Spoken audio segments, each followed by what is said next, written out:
The rental car's engine ticked softly in the morning heat as Marcus Webb sat motionless behind the wheel, staring at the weathered sign that read, Millbrook, Georgia, population 3,847, founded 1887. 25 years.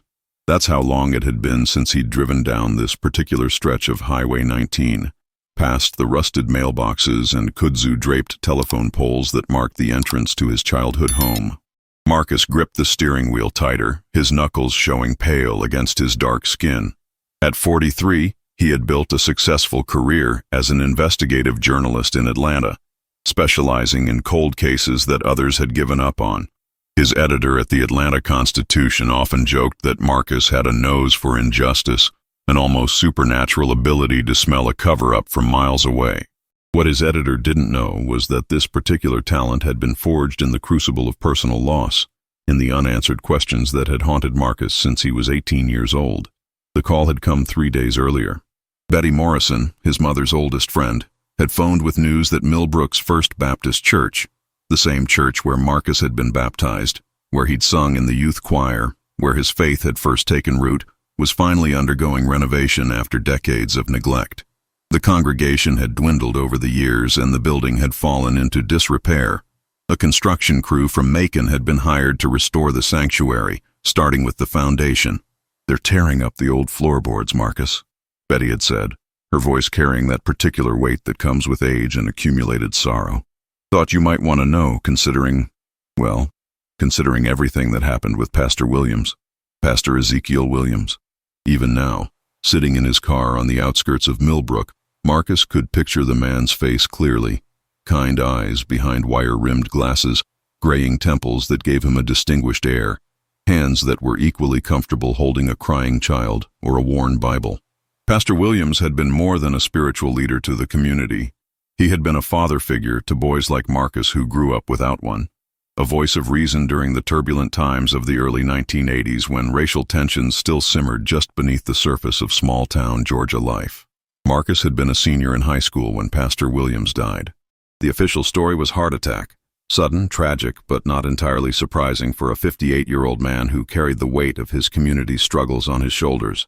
Marcus had accepted that explanation then, had even found some comfort in the idea that God had simply called Pastor Williams home. But there had always been something that didn't sit right, some nagging sense that the pieces didn't quite fit together. The funeral had been rushed. Marcus remembered that clearly now.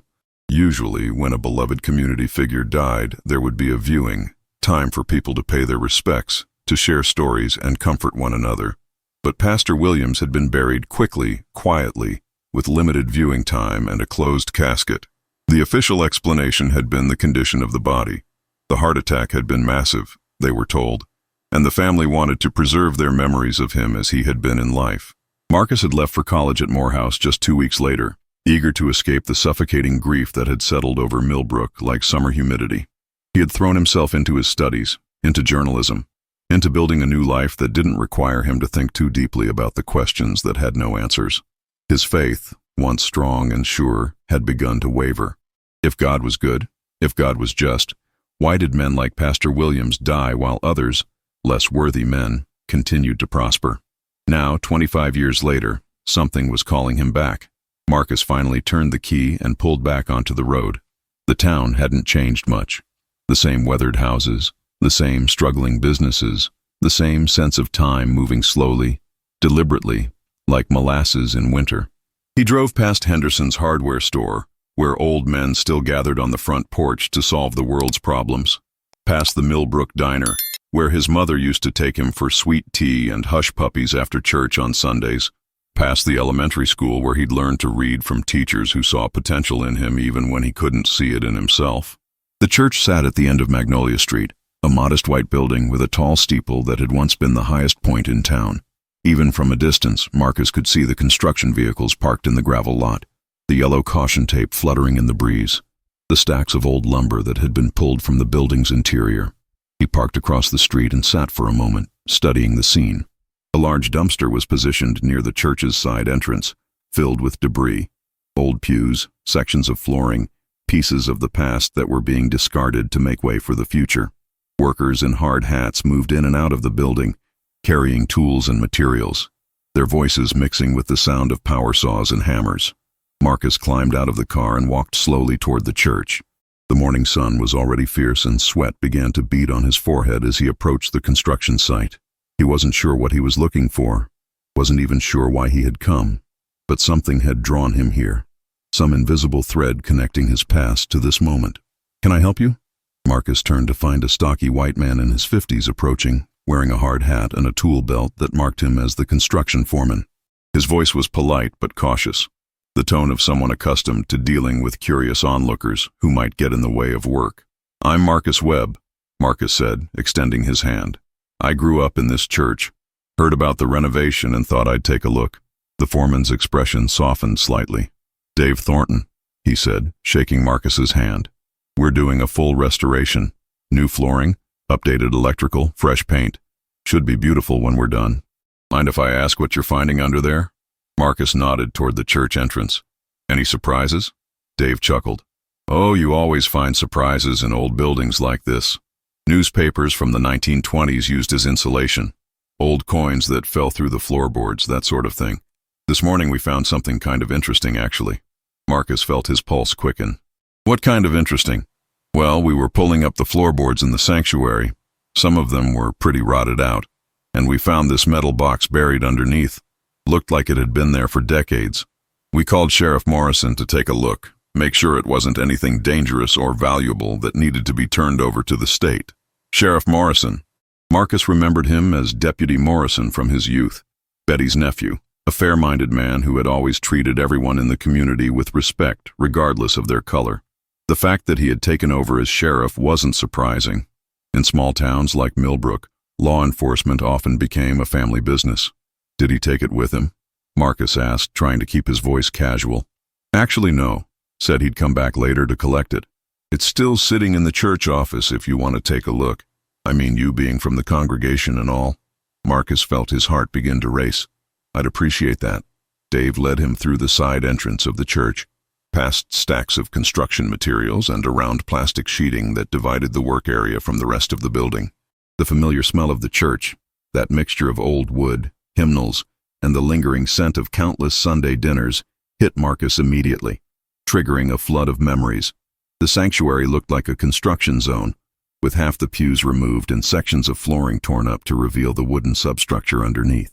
But despite the chaos, Marcus could still see the space as it had been during his childhood, filled with voices raised in song, with the sound of Pastor Williams's deep baritone as he delivered sermons that managed to be both challenging and comforting. "Right through here," Dave said, leading him toward the small office behind the pulpit.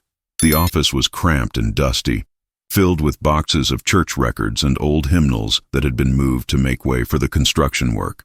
On a small table near the window sat a metal box, roughly the size of a shoebox, covered in dirt and rust, but still intact. Marcus stared at the box, his mouth suddenly dry.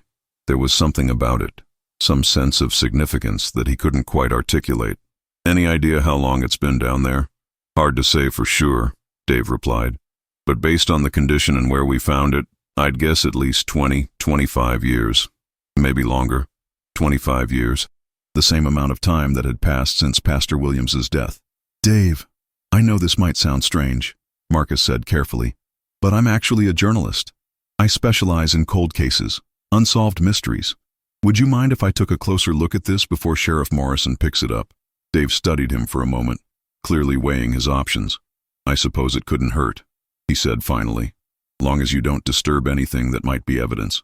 Marcus pulled out his phone and took several photographs of the box from different angles, documenting its condition and position. Then, carefully, he lifted the lid. Inside, wrapped in what appeared to be oilcloth, were several items: a small leather journal, a handful of photographs, and a manila envelope sealed with wax. Marcus felt his breath catch in his throat as he recognized the handwriting on the journal's cover. Property of E. Williams. Pastor Williams's journal. Marcus looked up at Dave, who was watching with curious interest. "This belonged to Pastor Williams," he said quietly. "He died 25 years ago." "No kidding?" Dave scratched his head. Why would his stuff be buried under the church floor? That was exactly the question Marcus had been asking himself. He carefully opened the journal to the first page, where Pastor Williams had written in his distinctive, careful script, If something happens to me, the truth must be told. Let this record serve as testimony to the corruption that has taken root in our community and to the courage of those who refuse to remain silent in the face of injustice. Marcus felt a chill run down his spine despite the heat. He flipped through several more pages, seeing references to financial irregularities, threats, and evidence that must be preserved. The final entry was dated March 15, 1984, just 3 days before Pastor Williams's death. "Dave," Marcus said, his voice tight with excitement and apprehension, "I think we might have found something important. Really important." Dave leaned closer, reading over Marcus's shoulder. "What kind of important?" "The kind that might explain why a healthy 58-year-old man died suddenly, and why his personal effects ended up buried under the church floor instead of being passed on to his family." The two men stared at each other for a moment, the weight of the discovery settling between them. Outside, the sound of construction continued, hammers and saws, workers calling to each other, the ordinary business of renovation and repair. But inside the small office, surrounded by dust and memories, Marcus felt as though he was standing at the threshold of something much larger than home improvement. He was standing at the threshold of truth. Sheriff Tommy Morrison arrived at the church just after noon, his patrol car kicking up dust as he pulled into the gravel parking lot. Marcus watched through the office window as the lawman climbed out of his vehicle, a tall, lean man in his 50s with the kind of weathered face that came from decades of dealing with other people's problems. Marcus remembered him as a young deputy, earnest and determined to do right by everyone in his jurisdiction, regardless of their race or social standing. "Mr. Webb?" Sheriff Morrison's voice carried the slight drawl common to South Georgia, but his handshake was firm and his eyes were sharp with intelligence. "Dave told me you might have some insights about what we found here." Marcus had spent the past hour carefully examining the contents of the box, photographing each item and making notes about their condition and potential significance. The manila envelope had contained financial documents, bank statements, receipts, and what appeared to be records of cash transactions that dated back to the early 1980s. The photographs showed meetings between Pastor Williams and various community leaders, including some faces that Marcus recognized as belonging to prominent white businessmen who had wielded considerable power in Millbrook during his youth. "Sheriff, I think Pastor Williams was investigating some kind of financial corruption before he died," Marcus said, gesturing toward the items spread across the office table. "These documents suggest that someone was skimming money from community development funds, federal money that was supposed to help improve housing and infrastructure in the predominantly black neighborhoods." Sheriff Morrison studied the documents carefully, his expression growing more serious with each page. "This is a federal matter if it's what you think it is," he said finally. "Misuse of HUD funds, fraud, conspiracy. We're talking about serious charges. The question is, who knew that Pastor Williams was looking into this?" Marcus asked. "And what were they willing to do to stop him?" Sheriff Morrison was quiet for a long moment, his eyes distant as though he was searching through old memories. "You know, I was just a deputy back then, but I remember there being some strange things about Pastor Williams's death. The coroner was Dr. Franklin Hargrave. He's been dead for 10 years now, but he was always pretty thorough. Good man, fair man. But with Pastor Williams, everything seemed rushed. Rushed how? Well, usually when someone dies unexpectedly, especially someone prominent in the community, there's a more thorough investigation. Questions get asked, statements get taken, that sort of thing. But with Pastor Williams, it was like everyone just accepted that he'd had a heart attack and that was that. The body was embalmed and buried within 48 hours. Marcus felt his pulse quicken. Was an autopsy performed? That's just it. I don't think there was one. At least, not a full one. Dr. Hargrave signed the death certificate, but I remember him seeming, uncomfortable about it. Like maybe he wasn't entirely satisfied with his conclusion, but felt pressured to go along with it. Pressured by whom? Sheriff Morrison glanced around the office, as though making sure they couldn't be overheard. Mayor Dalton was the one pushing for a quick resolution. Said the community needed to heal, that dragging things out would only cause more pain. He had a way of making his preferences known without actually giving direct orders, if you know what I mean. Marcus knew exactly what he meant. Mayor Richard Dalton had been one of the most powerful men in Millbrook during the 1980s. A wealthy businessman who owned several properties around town and had connections that reached all the way to the state capitol. He had also been one of the white community leaders who had publicly supported integration while privately working to maintain the status quo that kept economic power concentrated in the hands of a select few. "Is Mayor Dalton still alive?" Marcus asked. "Oh yes, he's still around. Must be in his 80s now, but sharp as a tack. Lives in that big house on Peachtree Avenue. You probably remember it." Marcus remembered it well. The Dalton house had been one of the grandest homes in Millbrook, a sprawling Victorian mansion with manicured gardens and a circular driveway. As a child, Marcus had sometimes ridden his bicycle past it, marveling at the obvious wealth on display while wondering what it would be like to live in such a place. "Sheriff, I'd like to request that these items be processed as evidence in a potential homicide investigation," Marcus said. "I know it's been 25 years, but if Pastor Williams was murdered to cover up financial crimes, then there's no statute of limitations." Sheriff Morrison nodded slowly. "I was thinking the same thing. Problem is, most of the people who were in positions of authority back then are either dead or retired. The case would essentially be starting from scratch." "Then that's what we do," Marcus said firmly. "We start from scratch." The sheriff studied him for a moment. "This is personal for you, isn't it? Pastor Williams meant something to you." Marcus felt his throat tighten with emotion. He was like a father to me. My own father left when I was 7, and Pastor Williams stepped in. He's the one who encouraged me to apply to college, who helped me get scholarship applications filled out, who told me I could be anything I wanted to be if I was willing to work for it. And his death shook your faith. It wasn't a question, and Marcus didn't try to deny it. I couldn't understand how God could let a good man like that die while corrupt people continued to prosper. It made me question everything I'd been taught about justice and divine providence.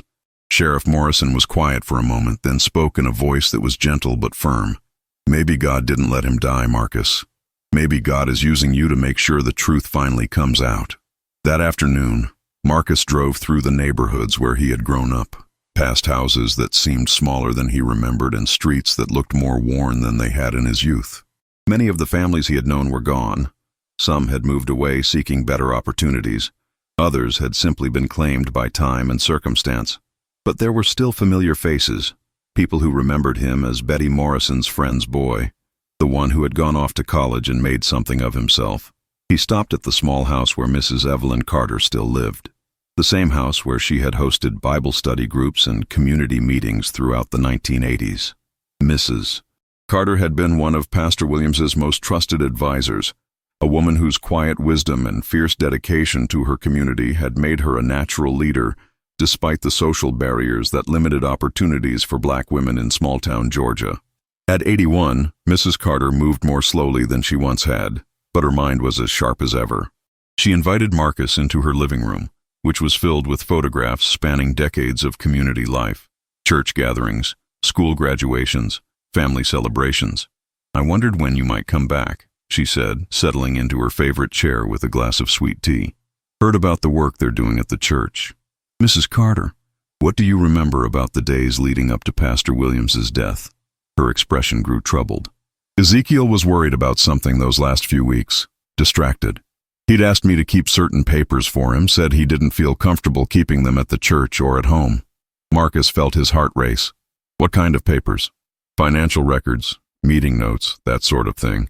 He said there were people in town who were stealing money that was supposed to help our community, and he was gathering evidence to prove it. Do you still have those papers?" Mrs. Carter studied him carefully. "Why are you asking, Marcus? What's brought you back here after all these years?"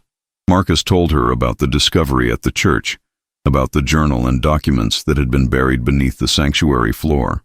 As he spoke, he watched her expression change from curiosity to concern, to something that looked like fear. "I kept those papers all these years," she said finally. "Figured someday someone would come asking about them. They're in a safety deposit box at the bank, along with some other things Ezekiel gave me for safekeeping." "What other things?" "A tape recording," she said quietly. Ezekiel had started carrying a small tape recorder with him to meetings, said he wanted to have a record of what was being discussed in case anyone tried to deny what they'd said later. "The last tape he gave me was from a meeting with Mayor Dalton and some other men, just 2 days before he died." Marcus felt the familiar tingle of excitement that came when a story was beginning to break open. "Mrs. Carter, would you be willing to share those materials with law enforcement? Sheriff Morrison is reopening the investigation into Pastor Williams's death." She was quiet for a long moment, her fingers worrying the fabric of her dress. "I'm an old woman, Marcus. I don't have much time left on this earth, and I'd like to spend it in peace.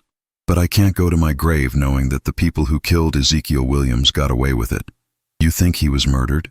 "I know he was murdered," she said firmly.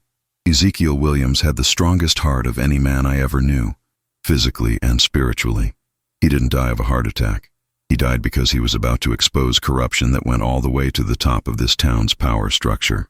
That evening, Marcus sat in his hotel room at the Millbrook Inn, a small establishment that had been built in the 1950s and hadn't changed much since. He spread the photocopies of Pastor Williams's documents across the bed, trying to piece together the pattern of corruption that had apparently cost the pastor his life. The financial records showed a complex scheme involving federal community development funds that had been allocated to improve housing and infrastructure in Millbrook's predominantly black neighborhoods. The money had been funneled through a series of shell companies controlled by Mayor Dalton and several prominent businessmen, with most of the funds being diverted to projects that benefited the white parts of town or disappearing altogether into private accounts. Pastor Williams had been methodical in his investigation, documenting meetings, recording conversations, and tracking the flow of money through various accounts. His journal entries revealed a man who was deeply troubled by what he had discovered, but determined to see justice done. March 10, 1984, Marcus read, "Met with Mayor Dalton today. He knows that I know.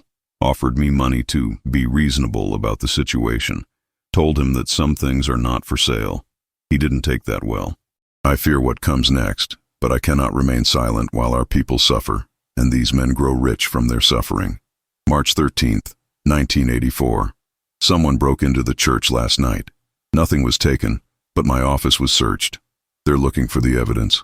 Thank God I had the foresight to hide the most important materials. If something happens to me, I pray that someday the truth will come to light." The final entry was dated March 15, 1984. "I have decided to go to the FBI field office in Macon tomorrow. I have enough evidence to bring federal charges against Dalton and his associates. I called Special Agent Patricia Coleman and scheduled a meeting for 10 a.m. on March 18th.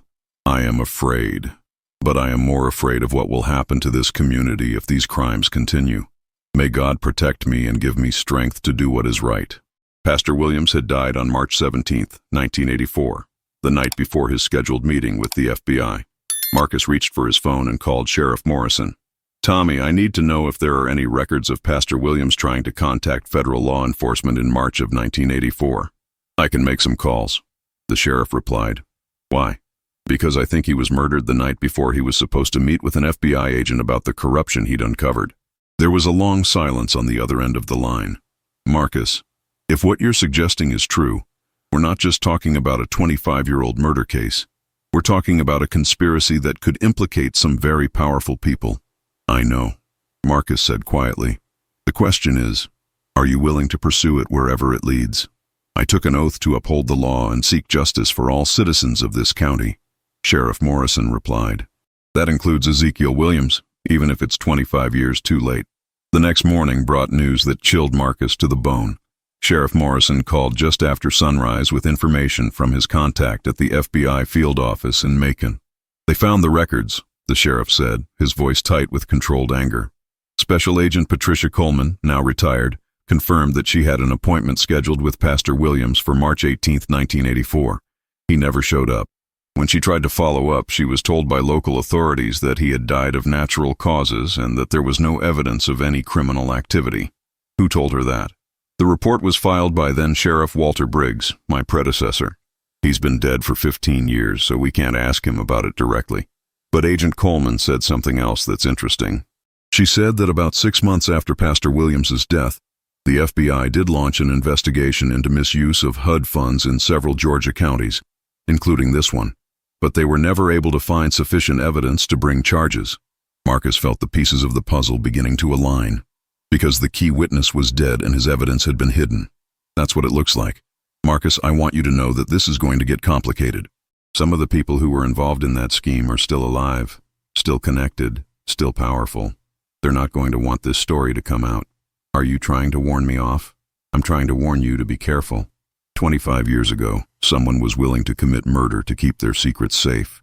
I don't think it's unreasonable to assume they might still be willing to go to extreme lengths to protect themselves.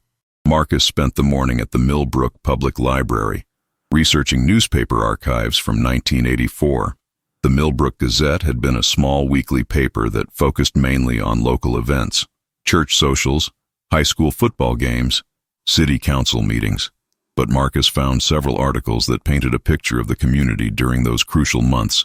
In January 1984, there had been significant community excitement about a new federal grant that would fund housing improvements and infrastructure upgrades in the predominantly black neighborhoods on the east side of town. Pastor Williams had been quoted in one article, expressing hope that the funding would finally address some of the long-standing disparities that had left those areas without adequate sewage systems, paved roads, or decent housing. By March, however, the tone of the coverage had changed. There were vague references to administrative delays and complications in the funding process. A city council meeting on March 10th, the same day Pastor Williams had written about his confrontation with Mayor Dalton, had been described as contentious, with several citizens expressing frustration about the lack of progress on promised improvements. Pastor Williams's obituary, published in the March 22nd issue, was brief and formal. It mentioned his years of service to the community, his dedication to his congregation, and his surviving family members. But it said nothing about his advocacy work or his efforts to ensure that federal funds reached the people they were intended to help. Marcus was preparing to leave the library when he was approached by a woman in her 70s, well-dressed and carrying herself with the bearing of someone accustomed to being listened to. "Excuse me," she said, her voice carrying the refined accent of educated Southern society. "Are you the young man who's been asking questions about Pastor Williams?" Marcus stood and extended his hand. "I'm Marcus Webb. I'm sorry, but I don't think we've met." "Eleanor Hutchinson," she replied, shaking his hand with a firm grip. "I was Eleanor Dalton then, Richard Dalton's daughter-in-law. I think we need to talk." They found a quiet corner of the library's reading room, away from other patrons. Eleanor Hutchinson was an elegant woman who had clearly aged gracefully, but Marcus could see tension in her posture and something that looked like long suppressed guilt in her eyes. "I've been carrying a burden for 25 years, she began, her voice barely above a whisper. "I loved my husband dearly, but I knew that his family's business dealings weren't always honorable. When Pastor Williams died, I suspected that it wasn't natural causes." "What made you suspect that?" "My husband, Robert, that's Richard Dalton's son, came home the night Pastor Williams died looking like he'd seen a ghost. He was shaking, couldn't eat dinner, kept going to the window like he expected someone to come for him. When I asked what was wrong, he just said that sometimes good men die for asking the wrong questions." Marcus felt his pulse quicken. "Did he tell you anything specific about what happened?" "Not that night. But over the years, especially after he'd been drinking, he would make comments. He said that his father and some other men had been protecting the community's interests. He said that Pastor Williams had been unreasonable, and that they'd had no choice but to neutralize the threat." "Did he ever mention how Pastor Williams died?" Eleanor's hands trembled slightly as she folded them in her lap. "He said that Dr. Hargrave owed the family a favor from years back, something about keeping quiet about a medical mistake that could have ruined his career. He said Dr. Hargrave signed the death certificate without asking too many questions." Marcus leaned forward. "Mrs. Hutchinson, are you willing to share this information with law enforcement?" "That's why I'm here," she said firmly. "Robert died 5 years ago from liver disease. The drinking finally caught up with him. Before he died, he made me promise that I would tell the truth if anyone ever came asking about Pastor Williams. He said he couldn't face his maker with that man's blood on his hands." That afternoon, Marcus and Sheriff Morrison sat down with Eleanor Hutchinson at the sheriff's office while she provided a formal statement. Her testimony painted a picture of a conspiracy that had involved not just Mayor Dalton, but several other prominent community leaders, including the bank president, the city attorney, and at least 2 members of the city council. According to Mrs. Hutchinson, Sheriff Morrison said after she had left, her husband told her that Pastor Williams was poisoned during a meeting at Mayor Dalton's house on the evening of March 17th. They used something that would mimic a heart attack, something that wouldn't show up in a standard autopsy, if there had been one. "What about the journal and documents we found at the church?" Marcus asked. Apparently they searched Pastor Williams's home and office immediately after his death, but they couldn't find his most damning evidence. They assumed it had been destroyed or that maybe he'd been bluffing about having proof of their crimes. Marcus thought about the metal box buried beneath the church floor, about Pastor Williams's final act of defiance. Even facing death, the pastor had found a way to ensure that the truth would eventually surface. "We need to talk to Mayor Dalton," Marcus said. "I've been thinking the same thing, but we need to be strategic about it. If he's maintained the same connections he had 25 years ago, we might find ourselves dealing with interference from some very high places." That evening, Marcus drove past the Dalton mansion on Peachtree Avenue. The house looked much the same as he remembered from his childhood, though the landscaping was more overgrown and the paint was beginning to show its age. Lights were on in several windows, suggesting that the elderly mayor was still in residence. Marcus parked across the street and sat in his car, studying the house and trying to imagine what had happened there on the night of March 17, 1984. Had Pastor Williams known he was walking into a trap? Had he gone there hoping to reason with men he had once considered allies in the cause of community improvement? His phone rang, interrupting his thoughts. The caller ID showed Betty Morrison's number. "Marcus, honey, I need to warn you about something," Betty said, her voice tight with concern. "Word's gotten around town that you're asking questions about Pastor Williams. Some folks are saying you should leave well enough alone." "What folks, Miss Betty?" "Richard Dalton's been making phone calls. He's telling people that dredging up old accusations against dead men isn't going to help anybody, that it'll just divide the community all over again." Marcus felt a chill run down his spine. Mayor Dalton was still alive, still wielding influence, still working to protect secrets that had been buried for a quarter-century. "Miss Betty, I want you to be careful," Marcus said. "Don't let anyone know that you were the one who called me about the church renovation. If these people were willing to kill to protect their secrets 25 years ago, I don't want to think about what they might do now." "Oh, honey, I'm not worried about me. I'm worried about you. You're stirring up a hornet's nest, and some of those hornets have very long stingers." After hanging up, Marcus sat in the darkness for a long time, staring at the Dalton house and thinking about the choices that lay ahead. He could walk away, return to Atlanta, and write a story about corruption and cover-up that would probably win awards and advance his career. Or he could stay, dig deeper, and risk not just his own safety, but the safety of people like Betty Morrison and Eleanor Hutchinson, who were brave enough to speak the truth. But as he sat there, Marcus found himself thinking about Pastor Williams, about the man's courage in facing down powerful enemies, about his determination to seek justice even when it cost him his life. Pastor Williams had believed that truth was worth any sacrifice, that justice was worth any risk. Marcus started his car and drove back to the hotel, his mind made up. He had come to Millbrook to find answers, and he wasn't leaving until he had them all. The morning of what would become the most important day in Marcus's adult life began with a phone call from Mrs. Evelyn Carter. Her voice was shaky but determined when she asked him to meet her at the First National Bank of Millbrook at 10 o'clock. "I've been thinking about what you said, about Pastor Williams and the truth needing to come out," she said. "I'm ready to open that safety deposit box." Marcus arrived at the bank 15 minutes early, his nerves thrumming with anticipation and anxiety. The First National Bank of Millbrook was a small, traditional institution housed in a brick building that dated back to the 1920s. It was the kind of bank where everyone knew everyone else's business, where handshake deals were still honored, and where secrets had a way of being both kept and revealed in equal measure. Mrs.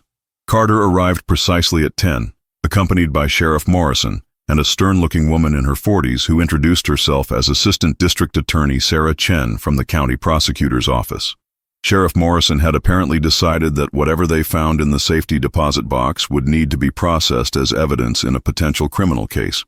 The bank manager, a nervous young man named Kevin Phillips, led them to the vault where the safety deposit boxes were kept. Mrs. Carter signed the necessary forms with a shaking hand, then used her key to open box number 247. Inside were the documents that would finally provide the complete picture of what had happened in Millbrook during those crucial months in 1984. Financial records showing the diversion of federal funds, meeting notes in Pastor Williams's careful handwriting, photographs of clandestine meetings, and most importantly, a small cassette tape labeled March 15, 1984, Final Meeting. Assistant District Attorney Chen handled each item with latex gloves, documenting everything for the chain of evidence, but it was the tape that commanded everyone's attention. using a portable cassette player that Sheriff Morrison had brought from his office. They listened to Pastor Williams' final recorded confrontation with his killers. The recording was scratchy, but audible. Pastor Williams's voice came through clearly, calm but firm as he presented his evidence to Mayor Dalton and 3 other men. The conversation quickly turned hostile when Pastor Williams refused their offer of money to reconsider his position. "You don't understand the situation you're in, preacher," came Mayor Dalton's voice, younger then but unmistakably the same man. "This community depends on stability. Good men sometimes have to make hard choices to preserve that stability. Good men don't steal from the poor to enrich themselves," Pastor Williams replied. "Good men don't betray the trust of federal authorities who are trying to help people who have been forgotten for too long. You're going to bring that FBI agent here tomorrow, aren't you?" This was a voice Marcus didn't recognize, gravelly and threatening. "I am. Special Agent Coleman will be very interested in what you gentlemen have been doing with the community development funds." There was a long pause in the recording, then the sound of chairs scraping and footsteps. Mayor Dalton's voice came again, colder now. "I'm sorry it's come to this, Ezekiel. I truly am. But you're forcing our hand." The recording ended abruptly. Mrs. Carter was crying softly, her hands pressed to her face. "They killed him right there in that room," she whispered, "and then they made it look like a heart attack." Ada Chen was already on her phone, calling for additional investigators and coordinating with the FBI field office in Macon. The evidence was overwhelming. Not just circumstantial, but direct proof of conspiracy and murder. "Mrs. Carter," Sheriff Morrison said gently, "you've carried this burden alone for 25 years. That took incredible courage. Ezekiel asked me to keep these things safe until someone came looking for the truth," she replied, wiping her eyes with a tissue. "I prayed every night that someday someone would." Within hours, the story began to unfold rapidly. The FBI reopened their investigation into the HUD fraud case, this time with the evidence they had been missing for a quarter century. Mayor Dalton, now 83 years old, was arrested at his mansion that afternoon. 2 of his co-conspirators were already dead, but the third, former city attorney Lawrence Whitman, was taken into custody at his retirement home in Florida. But the most shocking development came when Ada Chen received a call from the Georgia Bureau of Investigation. Dr. Franklin Hargrave, the coroner who had signed Pastor Williams's death certificate, had left detailed notes in his personal files, notes that his family had donated to the state medical archives after his death 10 years earlier. Dr. Hargrave had suspected that Pastor Williams had been poisoned with digitalis, a heart medication that could cause cardiac arrest when administered in large doses, but he had been pressured by Mayor Dalton and others to sign a death certificate listing natural causes. Fearing for his own safety and the safety of his family, he had complied. But he had also documented his suspicions and his shame in private notes that had been sealed for a decade. Marcus stood outside the Millbrook courthouse as Mayor Dalton was led away in handcuffs, the elderly man's face a mask of resigned defeat. 25 years of living with the secret of murder had aged him beyond his years, and now, facing the final accounting, he looked like what he was, a broken man who had traded his soul for money and power. The trial of Richard Dalton and Lawrence Whitman became one of the most closely watched cases in Georgia legal history. The national media descended on Millbrook, drawn by the story of a small-town pastor who had been murdered for trying to protect federal funds intended to help poor black families. Marcus covered the trial for the Atlanta Constitution, but found himself playing a more complex role than simple observer. He was a key witness, the journalist whose investigation had finally brought Pastor Williams's killers to justice. More than that, he was a symbol of the community's long journey toward healing and reconciliation. The evidence was overwhelming. In addition to the tape recording and financial documents, the prosecution presented testimony from Eleanor Hutchinson, Mrs. Evelyn Carter, and several FBI agents who confirmed that Pastor Williams had been trying to contact federal authorities about the corruption he had uncovered. The defense attorneys argued that their elderly clients were being prosecuted for crimes that had occurred decades earlier, that the passage of time made a fair trial impossible. But Ada Chen countered that murder had no statute of limitations, and that the defendants had spent 25 years enjoying the fruits of their crimes, while Pastor Williams lay in an unmarked grave, his reputation tarnished by the lie that he had died of natural causes. Mayor Dalton, faced with the weight of evidence against him, eventually agreed to a plea bargain. In exchange for a reduced sentence, he provided detailed testimony about the conspiracy, confirming that Pastor Williams had been poisoned with digitalis during a meeting at his house on March 17, 1984. The plan had been conceived when it became clear that the pastor could not be bought or intimidated into silence. "We were desperate men who made a terrible choice," Dalton said during his testimony, his voice breaking with emotion. "Pastor Williams was a good man, a righteous man. He deserved better from this community, and he deserved better from me." Lawrence Whitman, the former city attorney, was less cooperative. He maintained his innocence until the end, claiming that he had been merely following orders and had no knowledge of any plan to murder Pastor Williams. But the jury deliberated for less than 4 hours before finding him guilty on all counts. During the sentencing phase, Marcus was asked to provide a victim impact statement on behalf of the community that had lost Pastor Williams. Standing at the podium in the packed courtroom, he found himself thinking not just about justice, but about forgiveness and redemption. Pastor Williams died because he believed that truth was more important than comfort, that justice was more important than convenience. Marcus said, his voice carrying clearly through the courtroom. But he also believed in redemption, that even the worst sinners could find their way back to grace if they were willing to face the truth about themselves and seek forgiveness. He looked directly at Mayor Dalton, who sat at the defense table with tears streaming down his face. The defendants in this case took the life of a good man, but they also robbed this community of 25 years of truth. They denied Pastor Williams the honor he deserved in death, and they denied his family and friends the comfort of knowing that he had died a hero's death. But today, finally, the truth has been told. Pastor Williams's name has been cleared, his reputation restored, his sacrifice honored. That doesn't bring him back, but it does ensure that his death was not in vain. Mayor Dalton was sentenced to 15 years in prison, a sentence that, given his age, was effectively a life term. Lawrence Whitman received 25 years. Both men were also ordered to pay substantial restitution to the families and communities that had been defrauded by their scheme. 1 year later, Marcus returned to Millbrook for the dedication of the renovated First Baptist Church. The sanctuary gleamed with new floors and fresh paint. But the most important addition was a memorial plaque near the altar honoring Pastor Ezekiel Williams. More than 300 people attended the service, including many who had moved away, but returned to honor Pastor Williams' memory. Marcus delivered the main address from the same pulpit where his mentor had once preached. "I lost my faith when Pastor Williams died," Marcus told the congregation, his voice strong and clear. "I couldn't understand how God could allow a good man to suffer while evil men prospered. But standing here today, I finally understand. God was working through all of it, through the pain, through the questions, through the long years of waiting for truth to emerge." He looked at the memorial plaque. Pastor Williams's death wasn't meaningless.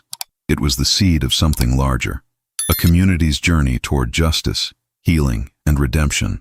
After the service, Marcus spoke with Sarah Williams, the pastor's granddaughter, who held a small child in her arms. "Thank you for giving our family closure," she said, tears in her eyes. "Now we know Grandpa died as he lived, fighting for what was right." Marcus looked at the child. "What's her name?" "Hope," Sarah replied, smiling. "Her name is Hope." As Marcus drove out of Millbrook that evening, he reflected on the circular nature of faith and justice. The metal box buried beneath the church floor had contained more than evidence. It had held the seeds of healing for a wounded community and the promise that truth would ultimately prevail. Pastor Ezekiel Williams was finally at peace, his memory honored and his sacrifice remembered. And Marcus Webb, who had left Millbrook with his faith in ruins, had returned as a man whose faith had been forged anew in the crucible of truth.